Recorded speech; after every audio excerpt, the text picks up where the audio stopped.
When I found out I was going to be a parent, I immediately felt a lot of anxiety and worry. So I went on to BetterHelp to try to look for a therapist to help me with that. My relationship with my family and with my boyfriend and with myself were suffering. I really needed help. I was ruminating a lot. Really getting those thoughts out to a therapist and getting feedback was just life-changing. Discover what BetterHelp Online Therapy can do for you. Visit BetterHelp.com today. To get this episode of Forensic Tales ad-free, please visit patreon.com/Forensic Tales. Forensic Tales discusses topics that some listeners may find disturbing. The contents of this episode may not be suitable for everyone. Listener discretion is advised. On May 22nd, 1975, two New York high school girls innocently walked home after school when someone jumped out at them pointing a gun. He tied the girls up with his belt and jacket, and one of them was sexually assaulted while the other was able to run away. Police quickly caught the alleged perpetrator, but the man claims he knows nothing. He's also armed with an airtight alibi. Will an eyewitness prove to be enough? Or is it a case of the wrong place at the wrong time? This is Forensic Tales, episode number 204, The Story of Leonard Mack.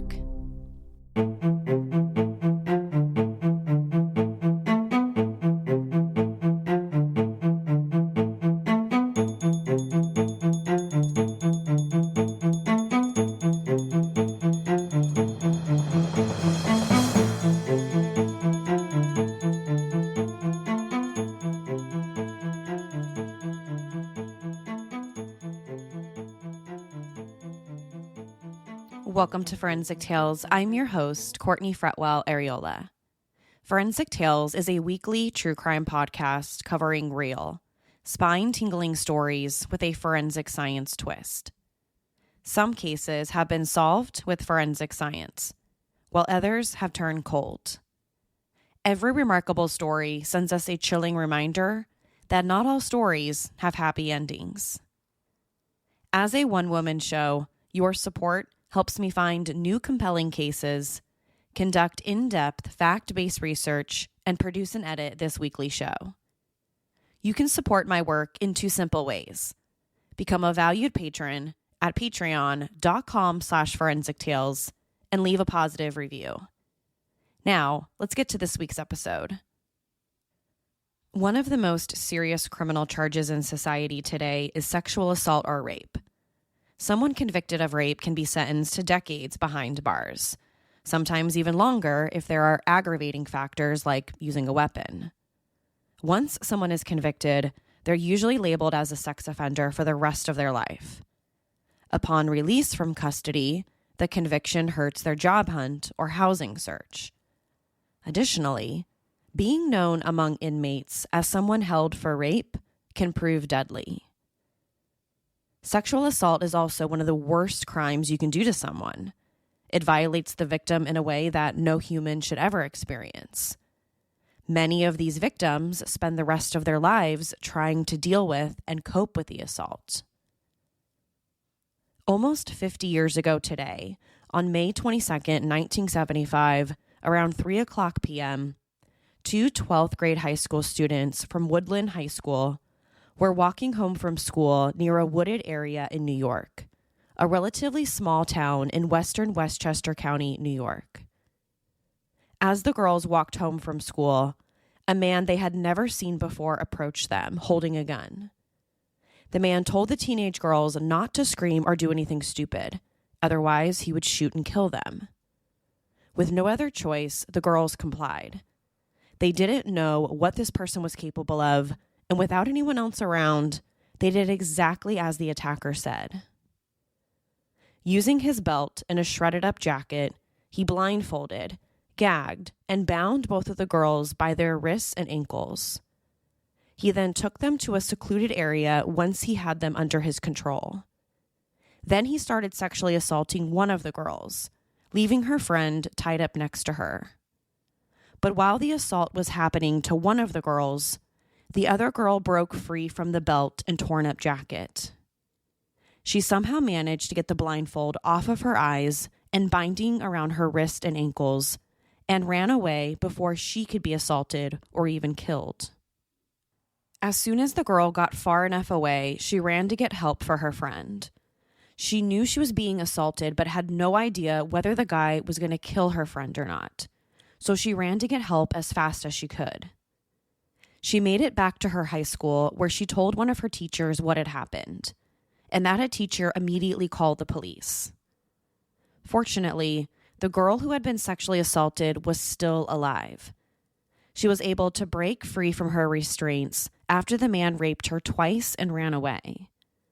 Once free, she ran home as quickly as possible and told her older sister what happened, who also called the police.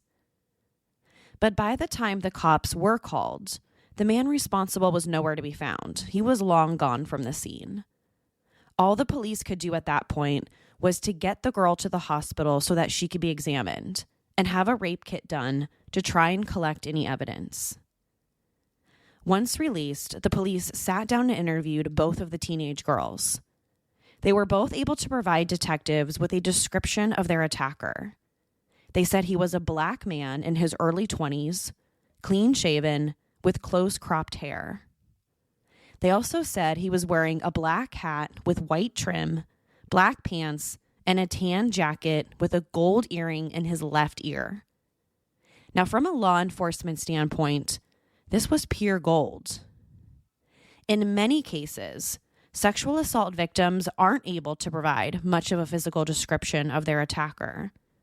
Sometimes the victim didn't get a good look at the person, or the assailant was disguised. But with not only one victim, but two victims, that meant two people were able to see the guy and get a good look at him. So, police felt confident about being able to catch this guy. Once the police had a good idea of what this person looked like, they issued a dispatch for all available officers to be on the lookout for a black suspect in his early 20s who matched that description. They also knew the suspect might be carrying a .22 or a .32 caliber handgun. The search for the young black suspect only took the police about 2.5 hours. Less than 3 hours after the girls talked to the cops, Officer James Flemings from the Greenburgh Police Department pulled over a guy named Leonard Mack, a 23-year-old man who matched the girl's description. When Officer Fleming pulled him over, Leonard Mack was wearing a black fedora hat with a gold earring in his left ear, exactly how the girls described their attacker. He also checked all the other boxes the cops were looking for: a clean-shaven, young black male in his early 20s. But when Officer Fleming pulled Leonard over and was questioned about the rape, he denied everything. He said he didn't know what the officer was talking about. He never even met or spoke with the two high school girls. And he even offered the cop an alibi for when the alleged attack happened. He said he was miles away from where it happened and was with his girlfriend at the time, who was also willing to talk to the cops and say that he was with her. But the cops weren't buying it. Even just by looking at Leonard, they felt like they had their guy. So despite having an alibi, the police searched Leonard's car, where they found a .22 caliber revolver in the trunk. That's when police immediately placed Leonard under arrest. He matched the physical description, and he had a similar-looking gun. Leonard was a veteran who served in the Vietnam War and lived in the area. According to the police, he looked exactly like the person the girls described, and he was wearing a black fedora hat when the cops pulled him over. But the rest of his clothes didn't seem to match. He wasn't wearing black pants or a tan jacket like the girls said. But the police completely discarded those small little details. It had been a few hours after the assault happened, so in their minds, it's possible that Leonard had time to go home, change clothes, and that could explain why he wasn't wearing black pants or a tan jacket. After Leonard was put in handcuffs, but before he was taken to the police station, the cops brought one of the witnesses to the scene to see if she could identify him. So the girl was brought to Harney Road, where Leonard was in handcuffs and surrounded by the officer who arrested him, Officer Fleming, plus an additional 6 cop cars. After only a few minutes, the girl identified Leonard as the man who attacked her and her friend. And that was all the police needed to hear. They then took Leonard down to the station for further questioning. Using a photo lineup with Leonard's picture and 6 other photos of other black men, the victim identified Leonard as her attacker again. But this photo lineup wasn't exactly perfect, and it certainly didn't follow all of the normal rules and procedures. First, Leonard's photo was the only one that clearly showed his face. The other 6 photos of similar-looking black men didn't clearly show their faces. Their faces were obscured in one way or another. So whoever looked at the photo lineup wouldn't get a good view of their faces, only Leonard's. The second problem was that a May 1975 calendar was hanging on the wall directly behind Leonard. It was the only photo in the lineup with that particular calendar behind him. All of the other photos had a much different background and were all similar to one another. Leonard's image was the only one with a drastically different background, so naturally his photo probably stood out more than the others. Regardless of these major differences, one of the female victims felt pretty good about her selection. She had identified Leonard on the street, where he was arrested and put in handcuffs, and now she identified him at the police station in a photo lineup. But the police didn't stop there. After the photos, they had the girl make another identification. In this third attempt, the same girl was brought back to the police station later that night. This time, she was only given one photo to look at. It was a photo of Leonard Mack. Not surprisingly, the girl once identified him as the guy, even though she admitted he was wearing different clothes. The police brought that same photo lineup they used earlier with the first victim to the hospital to show the second victim, the rape victim. But the rape victim was considered legally blind. She said she recognized the clothing that Leonard was wearing, but she couldn't say for sure whether or not it was him who attacked her. Her vision just wasn't good enough for her to tell. When she was eventually released from the hospital, the police brought her back to the police station. They then had her sit in a room facing Leonard, who sat behind a one-way glass in the room next door. They then asked her if she would recognize him as the person responsible. But there was a problem.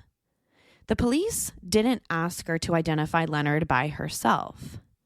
Instead, she was brought in with her friend who was with her that day.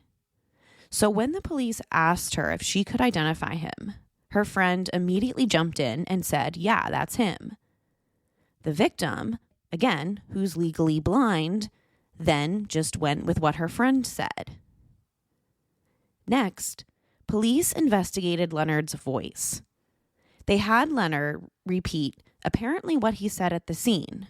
"Don't scream, don't turn around, or I'll kill you." That's when both girls agreed that was Leonard. The police had everything they needed to move forward with criminal charges against Leonard. He matched the physical description, young black male in his early 20s. He was wearing a black hat. He had a gold earring in his left ear. Eyewitness identification. So the police believe they have their perpetrator.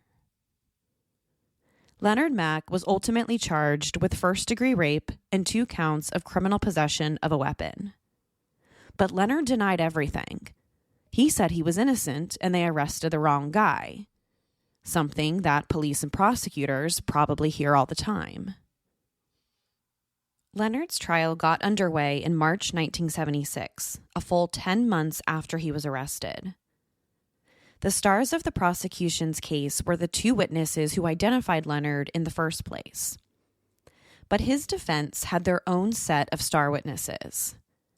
They had Leonard's girlfriend, who testified that he was nowhere near where the rape happened. They also had 2 auto mechanics who testified that they worked on Leonard's car at the same time when the assault occurred. Leonard was there at the shop with these 2 auto mechanics, so there was no way that he could be in 2 places at once. Leonard also took the stand in his own defense, saying he was completely innocent. But cases like this hardly ever come down to he said, she said, or eyewitness testimony. They usually come down to the forensic evidence. And according to the prosecution, the forensic evidence was on their side. State investigators had tested the victim's underwear for DNA at the hospital. They also took a vaginal swab as part of her rape kit. When the swab and underwear were tested, they returned positive for biological material, specifically acid phosphatase, a marker for the presence of semen. Now, that didn't necessarily prove that Leonard was the guy. It simply proved someone had raped one of the girls because they found semen. Since DNA testing wasn't available back in 1976 at the time of the trial, there wasn't much crime labs could do with DNA. In this case, the only fact the prosecution could prove for sure was that they found semen. They couldn't test it to see if it was a match to Leonard or not. Let's say this crime happened today. The process would look a little bit different. Not only would the state be able to say whether there was semen present on the underwear or swab, but they could also be able to rule Leonard in or out as a potential suspect.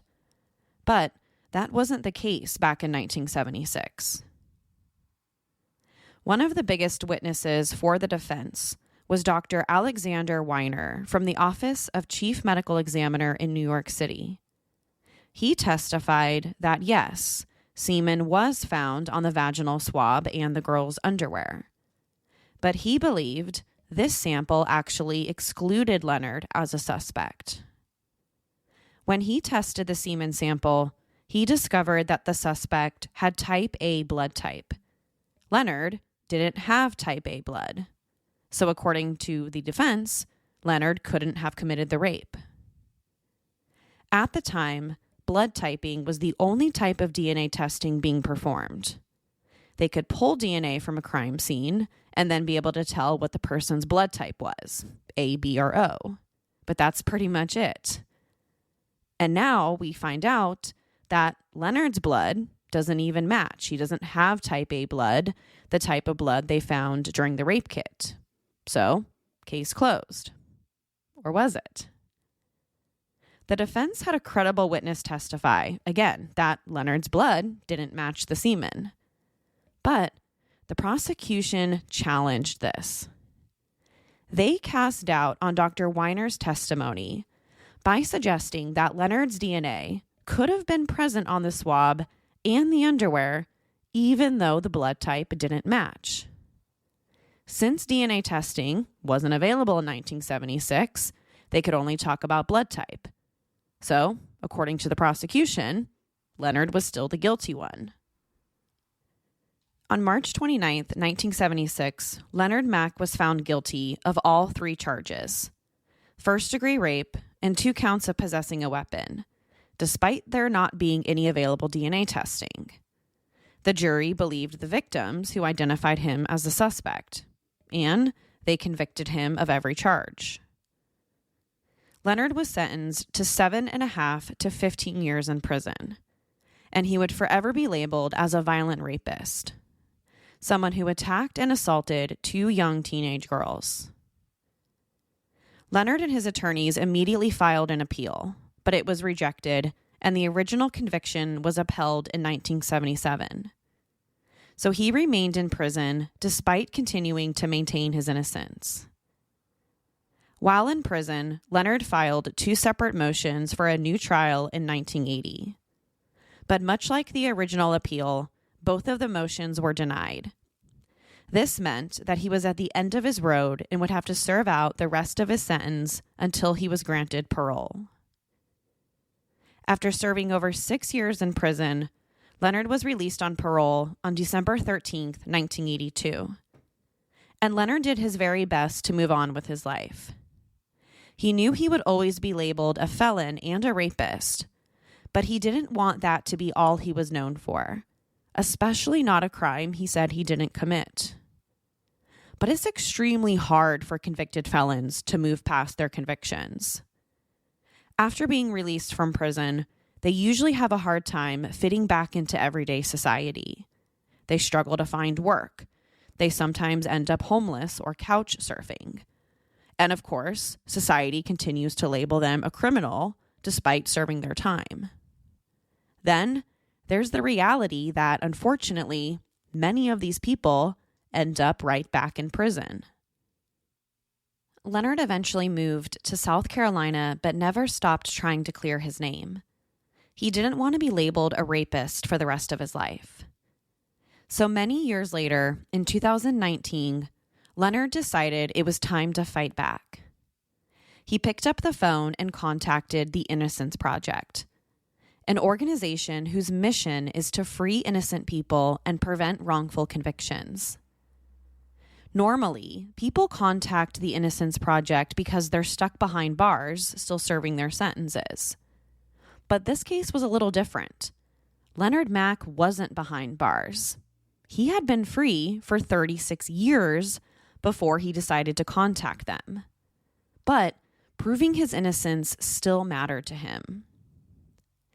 It took almost 3 years, but in May of 2022, the Innocence Project decided to take on his case, a major victory for Leonard.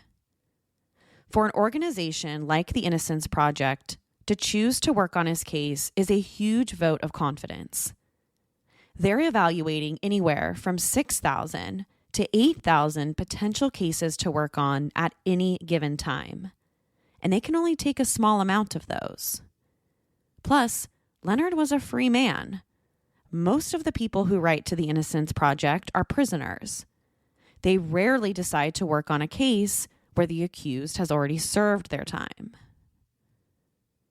The Innocence Project accepted Leonard's case in May 2022, and 6 months later, asked the Westchester County District Attorney's Conviction Review Unit, or CRU, to examine Leonard's innocence claims. After taking on the case, the CRU found several concerning things about the original police investigation as well as the criminal trial.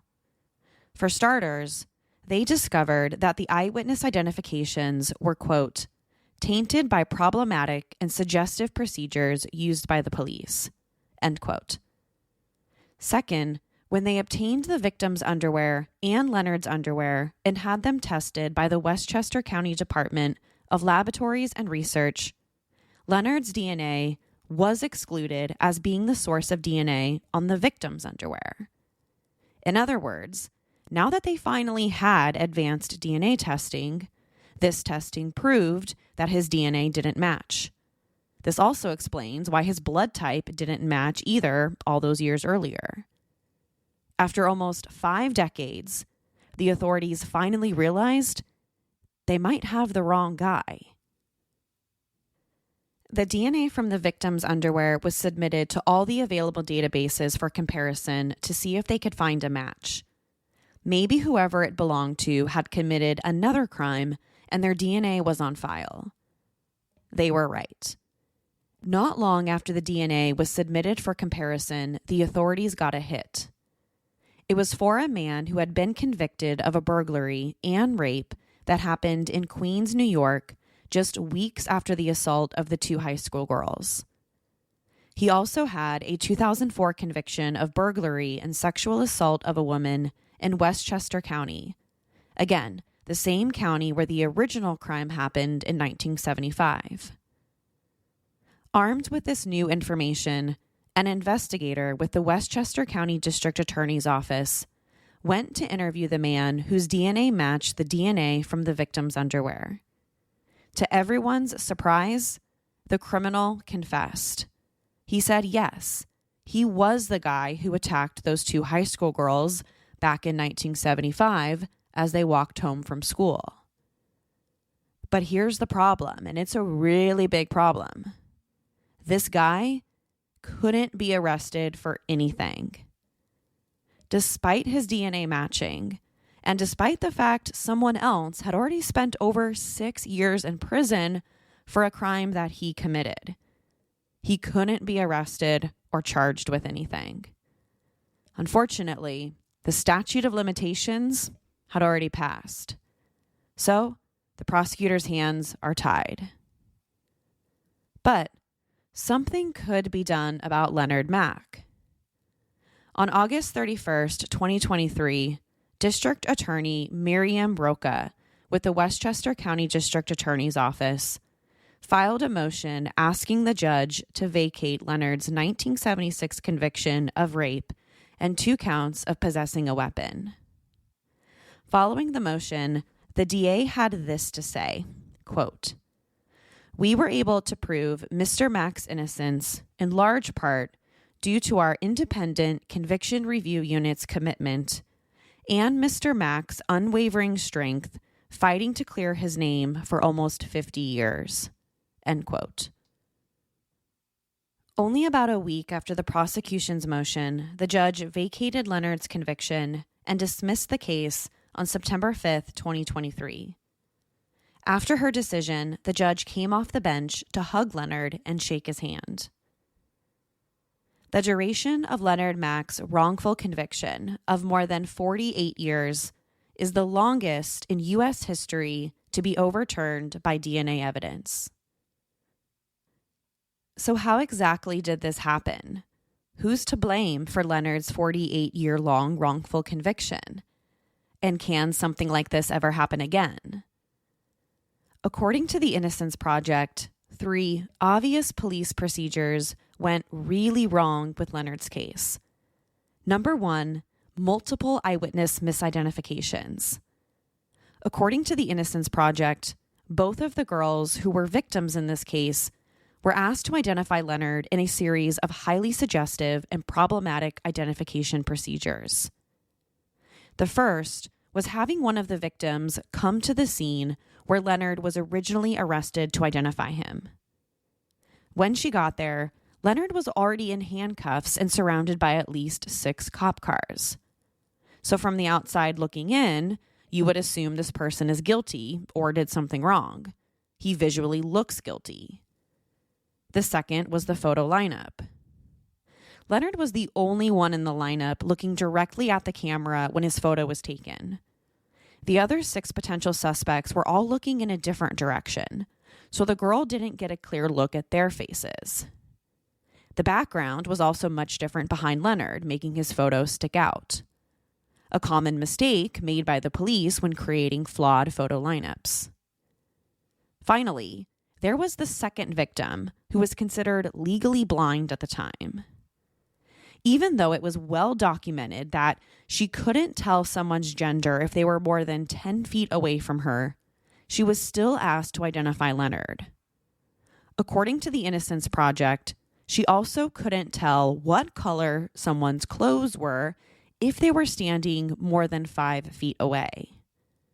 So, it would have been really hard for her to accurately identify Leonard. I'm not saying that it's impossible, but it would have been hard. To add to Leonard's case, the Innocence Project argued what they call flawed forensic testimony at trial. The state's case primarily relied on the fact that semen was found on the victim's underwear, but that didn't prove anything. The semen could have belonged to any male who lived or visited the area where the girls were attacked. Plus, the defense had their own expert testify that the blood type didn't even match Leonard's. So, the case should have been dismissed right then and there. Then there was the issue of what the Innocence Project says is racial bias and tunnel vision. Satisfied that they had their suspect, a black male wearing a black hat and a gold earring in his left ear in a predominantly white neighborhood, they arrested Leonard without looking any farther.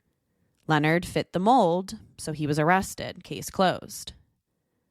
And once the police had Leonard in their chokehold, they never considered any other suspect. So they had tunnel vision with their investigation. Now, race isn't anything new when it comes to wrongful convictions. According to the Innocence Project, while only 13.6% of the American population identify as Black, they account for 53% of the 3,200 exonerations listed in the National Registry of Exonerations, according to its 2022 report. Race and wrongful convictions in the United States.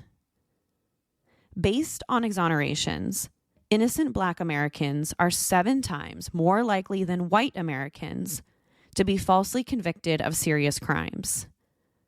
Also, of the 245 people the Innocence Project has helped free or exonerate, 58% of them are Black. Leonard Mack is just another one of these eye-opening statistics.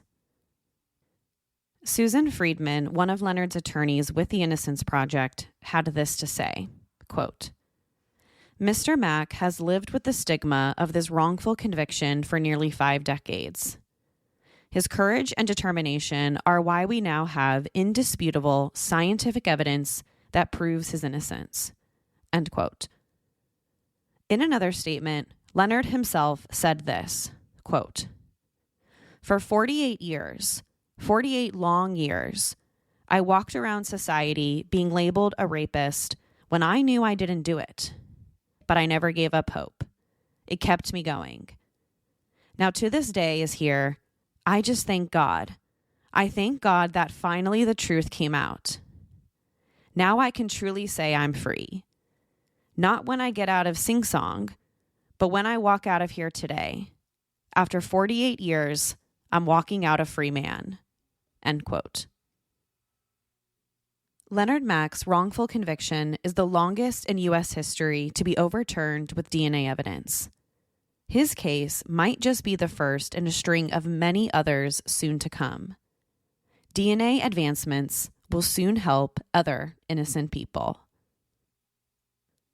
To share your thoughts on the story, be sure to follow the show on Instagram and Facebook.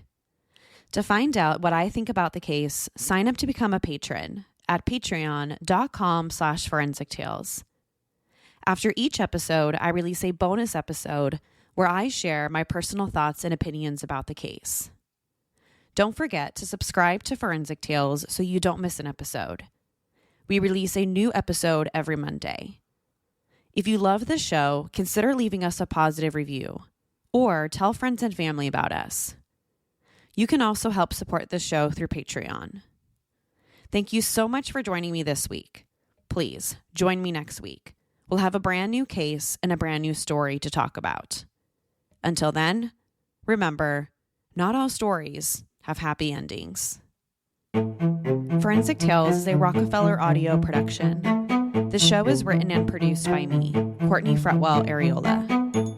For a small monthly contribution, you can help create new compelling cases for the show, help fund research, and assist with production and editing costs.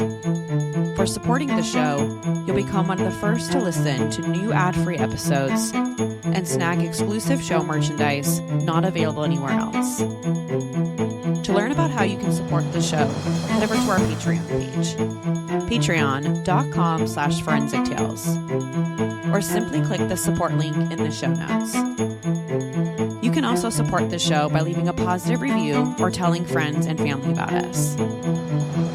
Forensic Tales is a podcast made possible by our Patreon producers: Tony A., Nicole G., Christine B., Karen D., Nancy H., Sherry A., Michael D., Nicola, Jerry M., Brian W., Natasha K., Julia S., Jerry L., and Megan G. If you'd like to become a producer of the show, head over to our Patreon page or send me an email at courtney@forensictales.com to find out how you can become involved. For a complete list of sources used in this episode, please visit forensictales.com. Thank you for listening. I'll see you next week.